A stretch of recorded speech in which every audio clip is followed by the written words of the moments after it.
Позаду перший етап Кубку світу, і в цьому відео підіб'ємо підсумки змагань у Контіалахті. І особисті гонки, і естафети показали, що французи готові кинути виклик біатлоністам з Норвегії. Адже наразі в топ-5 загального заліку у чоловіків 3 француза і 2 норвежця. І саме Ерік Пюро, хоч і з перевагою в 1 заліковий пункт, являється лідером у тоталі, ставши переможцем мас-старту. В кроці від нього Стурла Легрейд, і лише 3-ю сходинку з відставанням у 6 очок посідає Йоханнес Бьо. В активі лідера минулого сезону лише 1 медаль – срібло в індивідуальній гонці. Безумовно, відкриттям першого етапу можна назвати Віталія Манзена, який тільки починає свій шлях на Кубку світу. Пробившись до своєї першої в кар'єрі квіткової церемонії, українець йде 12-тим у загальному заліку і очолює рейтинг молодих біатлоністів. А ось, схоже, головним його суперником в боротьбі за синій біб являється Кембел Райт, який зараз посідає 17-ту позицію у тоталі, поступаючись 12 очок Віталію Манзену. Жодного разу не вдалося потрапити у топ-10 лідеру італійської команди Томасу Джакомелю. Кращий результат – 13-те місце у спринті, і як підсумок лише 21-ша позиція у загальному заліку.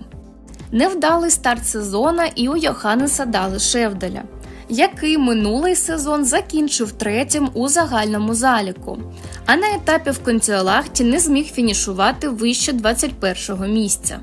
Ураховуючи такі результати, норвежець замість етапу у Хохфільцені відправляється на Кубок IBU. І на відміну від Себастьяна Самуельсона не задався перший етап у Мартіна Понсілуоми, який сумарно у 3 особистих гонках настріляв 15 промахів і як наслідок лише 28-ме місце у загальному заліку. У жінок, на відміну від чоловічого тоталу, за підсумками гонок у Контіалахті утворився однозначний лідер. Назбиравши повний комплект нагород, Ельвіра Еберг має 60 очок переваги над Францискою Пройс, яка йде другою у загальному заліку. Німкеня має 3 з 3 фінішей у топ-5. Хороший старт від Лужан Моно, яка має в активі золото індивідуальної гонки і посідає 3-ю позицію у списку найкращих. І, звичайно, приємно здивувала Маркета Давідова.